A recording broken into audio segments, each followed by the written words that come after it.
దేవుని నామమునకు మహిమ కలుగును గాక. ప్రభునందు ప్రియులరా, మన ప్రభువు రక్షకుడునైన క్రీస్తు యేసు పరిశుద్ధ నామంలో మీ అందరికీ శుభములు. అద్భుతమైన వాక్య ధ్యానము ఈరోజు 30వ తేదీ మార్చి మాసము దేవుడు మనకి ఇవ్వాలని సిద్ధపడ్డాడు. అద్భుతమైన వాక్యము మనం నేర్చుకుంటున్నాం. యేసు సమాప్తమైనదని చెప్పి ఆత్మను అప్పగించును. యేసు సమాప్తమైనదని చెప్పి ఆత్మను అప్పగించును. యోహాను సువార్త 19వ అధ్యాయము 30వ వచనం. పూర్తి వచనము, యేసు ఆ చిరకను పుచ్చుకుని సమాప్తమైనదని చెప్పి తల వంచి ఆత్మను అప్పగించును. 3 భాగాలు ఉన్నాయి. ఆ చిరకను పుచ్చుకుని 1, 2 సమాప్తమైనదని చెప్పి, 3 తల వంచి ఆత్మను అప్పగించును. ఇక్కడ లోగోస్ మనం చూసినప్పుడు యేసు ఆ చిరకను పుచ్చుకుని తల వంచి ఆత్మను అప్పగించు, కానీ సమాప్తమైనది ఇది రీమా కనుక 7 మాటలు రీమాలు వారు తీసుకున్నారు, అంటే స్పోకెన్ వర్డ్. కనుక ఇప్పుడు ఈ మాట 6వ మాటగా మనం తీసుకుంటాం. 7వ మాట, తండ్రి నీ చేతికి ఆత్మను అప్పగిస్తున్నాను. అయితే మనము ఎలా నేర్చుకోవచ్చు? ఒకసారి ఇంగ్లీష్ వెర్షన్ మనం చూసి స్పష్టంగా వాక్యం నేర్చుకుంటే, ఆ న్యూ ఇంటర్నేషనల్ వెర్షన్ చదువుతాను. John chapter 19 verses 20. When he had received the ring, ఆ యొక్క ఆ చిరక లేకపోతే ఆ చేతును ఆయన తీసుకున్నప్పుడు, జీసస్ సెడ్, ఆయన చెప్పారు, ఇట్ ఈస్ ఫినిష్డ్. టెలిటెస్టోయ్ అని రాయబడింది. టెలిటెస్టోయ్ అన్న మాటకి భావము నేను నేర్పిస్తాను. With that he bowed his head and gave up his spirit. ఆయన ఆ కార్యము చేసిన తర్వాత తన తలను వంచి లేకపోతే తలను దించి ఆ ఆత్మని అప్పగించేశాడు. అంటే ఇలా పడిపోతుంది కదా, ఇంకా నిలబడలేదు జీవం లేనప్పుడు. ఆ భావము, ఆ ఎక్స్ప్రెషన్ మనము ఎలా నేర్చుకోవచ్చు? నేర్చుకునే ముందు ఈ భావము ఇంగ్లీష్లో ఎలా రాశారు? మత్తయి సువార్త 27:50 మనం చూసినప్పుడు, when Jesus had cried again in a loud voice, ఆయన గొప్ప కేక వేసి, he yielded up his spirit, ఆయన ఆత్మని విడిచిపెట్టేశాడు. ఇక మార్కు 15:37, జీసస్ లెట్ అవుట్ ఏ లౌడ్ క్రై, ఒక గొప్ప కేక వేసి, బ్రీతెడ్ హిస్ లాస్ట్, ఆయన చివరి ఊపిరిని తీసుకున్నాడు. ఇక లూకా 23:46 ఏమంటున్నాడంటే, Jesus called out in a loud voice, father into your hands I commit my spirit, he breathed his last, నా ఆత్మను నీ చేతికి అప్పగిస్తున్నానని ఆయన ప్రాణం విడిచినట్లు రాయబడి ఉంది. టెలిటెస్టోయ్ అంటే అర్థం ఏంటంటే, అది సంపూర్ణమైన వెల చెల్లించుట, లేకపోతే అకంప్లిష్డ్ అంటే ఇవ్వబడిన పనిని సంపూర్తి చేయుట, లేకపోతే భక్షించుట, కన్స్యూమ్డ్ ఇన్ ఫుల్. అంటే ఎహెజ్కేలు చెప్తాడు కదా, ఈ గ్రంథమును తీసుకుని దానిని భక్షించుము అంటే అర్థం ఏంటంటే, తినుము అంటే చేప మాంసం తింటాం, ముళ్ళు విడిచిపెడతాం, కానీ KFC తిన్నప్పుడు ఆ దుమ్ము కూడా విడిచిపెట్టాం, అది కూడా మెత్తగా ఉంటుంది, ఏమీ మిగలదు, దుమ్మును కూడా తినేస్తాం. అంటే ఏమీ మిగల్చకుండా ఇక్కడ ఈ సీక్వెన్స్ మనం చూసినప్పుడు, ఈ యోహాను సువార్త 19వ అధ్యాయంలో ఎన్ని లేఖనాల నెరవేర్పు మన యోహాను గారు రాయడానికి ప్రయత్నం చేశారు అని మనం చూసినప్పుడు, ఆ యొక్క ఆ వస్త్రములు వారు పంచుకొనినప్పుడు అక్కడ రాయబడుతుంది, లేఖనము నెరవేరునట్లు నా అంగీ కోసము చీట్లు వేసిరి. 1. 2వది, ఆయన తన దగ్గర ఉన్న తన తల్లిని చూసి బాధ్యత అప్పగించినట్లు, అంటే దేవుడు తన హృదయాన్ని మనము చూస్తున్నామో తాను బాధ్యతని ఇవ్వకుండా, నీకు ప్రత్యామ్నాయము సిద్ధపరచకుండా ఆయన ఏ కార్యము కూడా చేయలేడు. అంటే అక్కడితో భూలోకమైన సంబంధాలు తెగిపోతున్నాయి, విడిచిపెట్టబడుతున్నాయి. ఇక లేఖనము నెరవేరునట్టు సమస్తము సమాప్తమైనదని ఎరిగి దప్పికొంచున్నాను. అంటే అర్థం ఏంటంటే, ఈ లోకము ఆయనకు చేదును నాకు ఆహారంగా పెట్టారు అన్న లేఖనము నెరవేర్చి అప్పుడు సమాప్తమైనది. అంటే యేసు క్రీస్తు ప్రభుల వారు రివ్యూ చేసుకుంటున్నట్లు మనం చూస్తున్నాం. ఇప్పుడు సంపూర్తి చేయుట, వెల చెల్లించుట అంటే వీళ్ళు వెలే రాస్తారు. పైరేట్ టెలిస్కోప్ అని చెప్పి ఒక టెలిస్కోప్ ఉండేది. ఈ ఓడ నడిపే వారికి రెండు ప్రాముఖ్యమైన ఆ యొక్క వస్తువులు ఉండేవి వాళ్ళ దగ్గర. అవి ఏమిటి ఈ ఓడకి కావలసింది అంటే, మొట్టమొదట చుక్కాని, నావిగేటర్. రెండవది టెలిస్కోప్. ఈ టెలిస్కోపు ఇలాగా లాగి దగ్గర పెట్టేది. అవి ఇంచుమించు 270 అడుగుల దూరంది దగ్గరగా చూడగలుగుతున్నారు. అంటే దూరమున ఏమైతే వాళ్ళకి విజన్ కనబడుతుందో, అంటే ఈ టెలిస్కోప్ ఎలా ఉండేది, ఇలా దగ్గర పెడితే చిన్నగా వచ్చేసింది. అంటే నువ్వు ఎంత దూరం వెళ్ళినా నీవు వెనక్కి రావాలి, కంప్లీట్ అవ్వాలి, అది చిన్నగా ఉండేది. రెండవది గీత. ఇక్కడ మొదలు పెడతాం, ఇలా గీత గీస్తాం, ఎక్కడైనా వదిలేయచ్చు, కానీ అది గీత. అయితే ఏంటంటే మరి మనం మ్యాథమెటిక్స్లో చూసినట్లు ప్రతిదీ కూడా ఎలా ఉంటుంది అని మనం చూసినప్పుడు, మ్యాథమెటిక్స్లో మనం చూసినప్పుడు షేప్స్, ఏ షేప్ అయినా కూడా నువ్వు సర్కిల్ గీయాలంటే ఎక్కడ ప్రారంభించావో అక్కడికి వెనక్కి రావాలి. అర్థం ఏంటంటే ట్రయాంగిల్ చేసిన వెనక్కి రావాలి. అంటే ఒక ముగింపు సీసీటీవీ, క్లోజ్డ్ సర్క్యూట్ టెలివిజన్, ఒక క్లోజ్ చేయాలి. చాలాసార్లు మనం ప్రారంభిస్తాము, ముగించలేకపోతున్నాం. మోషే ప్రారంభించాడు, ముగించలేకపోయాడు. మోషేకి ముందు ఆదాముని ప్రారంభించమని చెప్పాడు.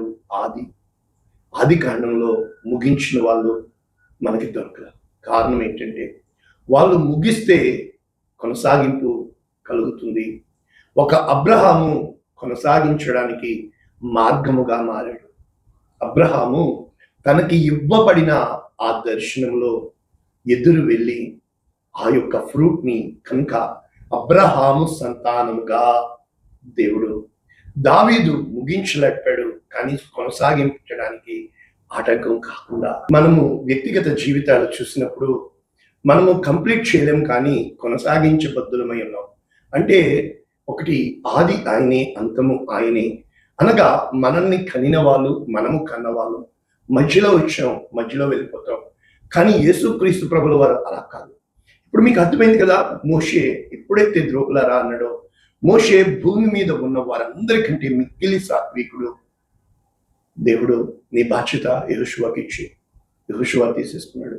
ఏలియా వంటి ప్రవక్త పుట్టబోడు, అయితే ఏలియా చెప్తాడు ఎలీషాకి ఇచ్చి. మన జీవితంలో కొనసాగించడానికి మనము మార్గముగా ఉపయోగపడగలుగుతాము, ఫినిష్. కానీ పౌలు అంటున్నాడు, నా పరుగు తుదముట్టించి తిని, నా విశ్వాసము కాపాడుకుంటుని, ఇక మీదట నాకు నీతి కిరీటము సిద్ధపరచబడి, ద క్రౌన్ ఆఫ్ రైచియస్నెస్. అంటే ఎలా నేర్చుకోవచ్చు అంటే, ఇక్కడ తండ్రి చిత్తాన్ని నెరవేర్చుటకు వచ్చిన కుమారుడి కథ మనం చూసినప్పుడు, అసలు సువార్త అంటే ఏమిటి?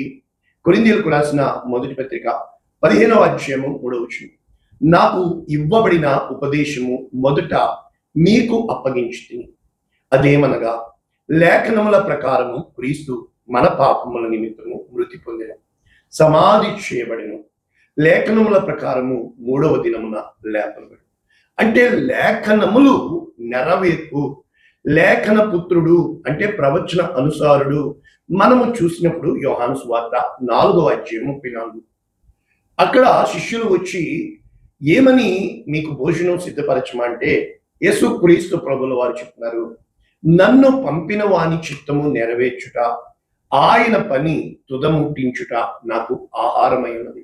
అంటే దేవునికి, ఆయన బ్రతుకుటకు, ఆయన విజన్కి ప్రొవిజన్ ఏంటి, ఆయన యొక్క మినిస్ట్రీకి బడ్జెట్ ఏంటి అని అంటే, దేవుని చిత్తము సంపూర్ణము చేయుట. అంటే ఏంటి చిత్తం అంటే ఏంటి మనం నేర్చుకుంటుంటే, యోహాను సువార్త 6వ అధ్యాయము 39వ వచనం, నా ఇష్టము నెరవేర్చుకున్నటకు నేను రాలా. ఇక్కడ ఇష్టము అంటే ఇట్స్ మై లైఫ్, నా ఇష్టాన్ని నెరవేర్చుకున్నటకు రాలా, నన్ను పంపిన వాని చిత్తము నెరవేర్చుటకు పరలోకము నుండి దిగి వచ్చి, ఆయన దిగి వచ్చాడు. పరలోకములో ఉన్నవాడు తండ్రితో కూడా ఉండుట భాగ్యమని ఎంచుకొనక, ఆయన ఒక దాసుడిగా, దరిద్రుడిగా, రిక్తునిగా, అంటే చూడనల్లని వాడిగా, నిర్దాక్షిణ్యంతో ఎంత మాత్రము కూడా ఎన్నిక చేయబడిన వాడిగా కాకుండా ఆయన్ని మనం చూస్తాం. ఈ రోజున మనము చూస్తే ఇక్కడ చిత్తము ఇష్టము అంటే ఇట్స్ మై లైఫ్. మనము డీల్ చేయడం, మన ఇష్టాన్ని చెప్పడం, మన అభిప్రాయాన్ని చెప్పడం, మనం ప్లాన్ వేయడం. ఈ రోజున మేము ఎన్నో ప్లాన్లు వేస్తాము. నేను ఈ మాసంలో ఇండియాకి రావాలా, 8వ తేదీ నా బిడ్డ గ్రాడ్యుయేషన్ అయింది, 28 నుంచి ఇక్కడ ఫిబ్రవరి 28 నుంచి ఎయిర్పోర్ట్ మూసేశారు. ఎన్నో ప్లాన్లు వేస్తాం, ఎన్నో విధాలుగా అప్లికేషన్ ఫిలప్ చేస్తావు. కానీ ఈ అప్లికేషన్ని కంప్లీషన్ అంటే ఆ అప్లై చేసిన దాన్ని నీవు పొందుకోవడమే ఆ యొక్క ఫుల్ఫిల్మెంట్. అంటే చాలా విషయాల్లో మనం ప్రారంభం, కానీ నిరాశ, నిస్పృహ ఎలా ఉంటుందంటే కింద పునాది బలంగా ఉంటే పైన ఎంతైనా కట్టచ్చు. కింద పునాది వేయకుండా నువ్వు పైన కట్టేస్తే అది గాలులు విసురుతాయి. మన ఊహాలోకం అంతా కూడా ఆ విధంగానే ఉంటుంది. ఇక్కడ యోహాను సువార్త 17:4 బహుశా ఇది గెత్సెమనే ప్రార్థన ఇక్కడ రాస్తారంటారు. నీవు నాకు ఇచ్చిన పని నేను సంపూర్ణముగా నెరవేర్చి భూమి మీద నిన్ను మహిమపరిచితిని. నీవు నాకు ఇచ్చిన పనిని సంపూర్ణంగా నెరవేర్చుతుంది. అంటే దేవుడు మనకి అప్పగించిన బాధ్యత, దేవునికి మన పట్ల కలిగిన ప్రణాళిక, దేవుడు తనకి గొప్ప ఉద్దేశాలు ఉన్నాయని, దేవుని చేతిలో నిన్ను పనిముట్టుగా, దేవుని చేతిలో నిన్ను సాధనముగా, దేవుడు తన మహిమ కొరకు నిన్ను రూపించుకున్నాడు అని తెలియచెప్పే వాక్యం ఇది. అంటే అర్థం ఏంటంటే సమాప్తము దేనికి చేయగలుగుతున్నావు? బిడ్డల్ని కంటే కాదు, అడ్డాలప్పుడు బిడ్డలు కాదు, గడాలక్షణం. నిజంగా నీ బిడ్డలు నీ వృద్ధాప్యంలో నీకు తోడుగా ఉంటున్నారా? దానికి కండిషన్ ఒకటే, నువ్వు ఏది విత్తుతావో అదే కోసుకుంటావు. అంటే ఒక్క మాటలో చెప్పాలంటే నీ తల్లిదండ్రులను నువ్వు టేక్ కేర్ తీసుకున్నప్పుడే నీ బిడ్డల్ని టేక్ కేర్ తీసుకున్నావు. నీ తల్లిదండ్రులకు నువ్వు లోబడినప్పుడు నీ బిడ్డలు నీకు లోబడతారు. నీ తల్లిదండ్రుల మాట విని వారిని ఘనపరిచినప్పుడు, సన్మానించినప్పుడు నీ బిడ్డలు నిలుస్తారు. అంటే నువ్వు ఏది విత్తుతావో అదే కోసుకుంటావు. ఈ రోజున ఇటువైపు కన్నా చూడలేకపోతున్నావు, ఇటు పక్కనే ఆశపడుతున్నావు. అంటే నువ్వు చేయటం లేదు, కానీ నువ్వు ఎదురు చూస్తూ ఉన్నావు. నీవు చేయండి నీకు ఎలా దొరుకుతుంది? నువ్వు లాటరీ కొంటున్నావు, లాటరీ వస్తుంది, అది నిలబడదు. కారణం అది లాటరీ మండమంతుడు సిరి. నీకు పునాది నుంచి మెట్టు వెంబడి మెట్టు కష్టపడి సంపాదించింది నీకు చేత కాదు. కనుక ఈ రోజున అనేక మంది కంపెనీలు పెట్టి కంపెనీలు మూతపడడానికి కారణం ఏంటంటే ఒకటే, ప్రారంభించిన వాడు బహు కష్టంతో ఆ యొక్క ఆటుపోట్లకి తట్టుకుని ప్రారంభించగలుగుతాడు. ఒక ఓడ సిద్ధపరిచేది వాడ ఒడ్డు మీద ఉంటే బాగానే ఉంటుంది, ఒడ్డు మీద ఉండను. ఆవలి తీరముకు వెళ్ళేటప్పుడు సుడిగాలులు, సుడిగుండాలు, తుఫానులు, కెరటాలు ఎగిసి పడుతూ ఉంటే వాటన్నిటికీ తట్టుకొని అటువైపుకి వెళ్ళి తీరాలి. వెళ్ళి తీరడమే కంప్లీషన్ అంటారు. నేను చేయగలిగి ఉన్నాను, నాకు ఇవ్వబడిన బాధ్యతను నేను చేయగలిగి ఉన్నాను. ఇదిగో కనుక ఒకవైపు వింటామంటే ప్రారంభించాం, మరి రెండో వైపు ముగించిన వాడికి విను. ఆ ముగింపులో ఓడిపోవడం గెలుపు ఉండదు. గెలిచి ఓడిన వాడిని ఈ లోకం చూస్తుంది, గెలుపు ఓటములు. కానీ బాగా ఆడిన వాడిని సెలెక్టర్లు చూస్తారు, వాళ్ళు సెలెక్ట్ చేస్తారు పలానా వాడు ప్లేయర్ అని చెప్పి. అర్థం ఏంటంటే నీవు ఏ విధముగా చేస్తున్నావు, ఏ విధముగా మాట్లాడుతున్నావు, ఏ విధముగా కార్యం చేస్తున్నావు అనేది నీకు అవగాహన రావాలి. క్రికెట్ మనం చూసినప్పుడు ఇద్దరు ఉంటారు, ఒకటి బౌలర్, 2 బ్యాట్స్మెన్. బౌలర్ ఎప్పుడు కూడా తన కళ్ళ ముందు వికెట్ కనబడాలి తప్ప బ్యాట్స్మెన్ కానీ బ్యాట్ కానీ చుట్టూ ఉన్న వాళ్ళు ఎవరూ కనబడకూడదు. తన లక్ష్యం ఏంటంటే వికెట్ లేచిపోవాలంతే. ఇక రెండవది బ్యాట్స్మెన్ లక్ష్యం ఏంటంటే బౌలర్ని కానీ ఎంత మాత్రం బంతిని కానీ చుట్టూ ఉన్న వారిని కానీ తన వెనక ఉన్న వికెట్ ని కానీ లక్ష్య పెట్టకూడదు. బ్యాట్స్మెన్ లక్ష్య పెట్టవలసింది ఒకటే, ఈ బౌలర్ యొక్క రిస్ట్ వాడు ఎలా ట్విస్ట్ చేస్తున్నాడు, ఈ మూమెంట్ ఫోకస్ చేసిన మరుక్షణము బాల్ ఎక్కడ పడుతుందో తెలిసిపోతుంది, సిక్సర్ బాధగలుగుతాడు. కారణం ఏంటంటే మనం ఫోకస్ డైవర్ట్ చేసి మనము డిస్ట్రాక్షన్ అయిపోయి ఇటు అటు వైపు వెళ్ళిపోతున్నాం. కానీ పదే he has reminded that for what I have called. నేను దేని నిమిత్తము పిలువబడితిని, దేని నిమిత్తము పంపబడితిని, దేని నిమిత్తము నాకు ఈ బాధ్యత అప్పగించను. ఏ రోజునైతే వివాహాలు చేసుకుంటున్నాం కానీ మనము ఏం చేస్తున్నాం అంటే మనము రూల్ ఓవర్ చేయడానికి ఇష్టపడుతున్నాం, ఎదుటి వాడిని శాసించడానికి ఇష్టపడుతున్నాం, కానీ ఆశించింది ఏది దొరకట్లేదు. ఎప్పుడైతే నీవు ఆశపడుతున్నావు కానీ ఆ ఆశ నిరాశగా మిగులుతుంది. కారణం ఏంటంటే ఆర్ యు ఫుల్ఫిల్? నీవు సంపూర్ణత చెందావా? నిన్ను నన్ను సంపూర్ణత చెయ్యాలి అంటే ఆటలు పోట్లు వస్తూ ఉంటాయి, ఒడిదుడుకులు వస్తూ ఉంటాయి, సునామీలు వస్తూ ఉంటాయి, ఈదురుగాలు వస్తూ ఉంటాయి. ఆడు పట్టుకొని నిలబడేవాడు కాదు, తట్టుకుని నిలబడగలడు. అన్నింటికీ తట్టుకొని నా యందు పాపము ఉన్నదని కొంతమంది రాశారు కొన్ని సంవత్సరాలు. No, it is not that. How you got finish. తండ్రి వీరేమి చేస్తున్నారో వీరెరుగరు కనుక వీరిని క్షమించు. ఆయన క్షమించడానికి వచ్చాడు, ఫుల్ఫిల్ చేశాడు. సహించడానికి వచ్చాడు, ఫుల్ఫిల్ చేశాడు. ఆయన వెల చెల్లించడానికి వచ్చాడు, వెల చెల్లించాడు. ఆయన బలి పశువుగా మారటానికి వచ్చాడు, బలి పశువు. ఏ రోజునైతే నీ పట్ల ఇదిగో ముగిస్తే హెబ్రీయులకు రాసిన పత్రిక 10:5 ఇవే వాక్యాలు కీర్తన 45లో ఉంటాయి.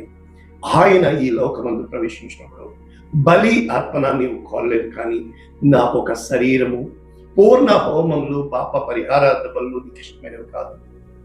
గ్రంథపు చుట్టలో నన్ను గూర్చి రాయబడిన ప్రకారము దేవా నీ చిత్తము నెరవేర్చుటకు నేను వచ్చి ఉన్నాను. ఎప్పుడైతే మనము ఆయన చిత్తము నెరవేర్చుటకు వచ్చామని ఒక్కసారియే అర్పించుట చేత మనము పరిశుద్ధపరచబడుచున్నాం. ఇవే వాక్యాలు కీర్తన 40. యెహోవా దేవా, నీవు మా ఎడల జరిగించిన ఆశ్చర్యక్రియలు, మా ఎడల నీకున్న తలంపులు బహు విస్తారము. వాటిని వివరించి చెప్పేదని అనుకుంటున్నా, అవి లెక్కకు మించి నీ వంటి సాటి అయిన దేవుడు ఎక్కడ లేడు. కాబట్టి ఏం చెప్తున్నాడు ఇక్కడ భక్తుడు? బలులను నైవేద్యములను నీవు కోరటలేదు, దహన బలులు పాప పరిహారం. గ్రంథపు చుట్టలో నీ చిత్తము నెరవేర్చుటకు నీ ధర్మశాస్త్రము నా అంతరంగంలో ఉన్నది. నీ నీతిని నా హృదయంలో ఉంచుకుని నేను ఊరకుండలేదు. ఏ రోజున అయితే దేవుడు ఇచ్చిన కార్యాలకి, దేవుడు చేసిన కార్యాలకి మనము తల ఉంచుతామో, తల దించుతామో, దేవునికి సమస్తము సాధ్యము.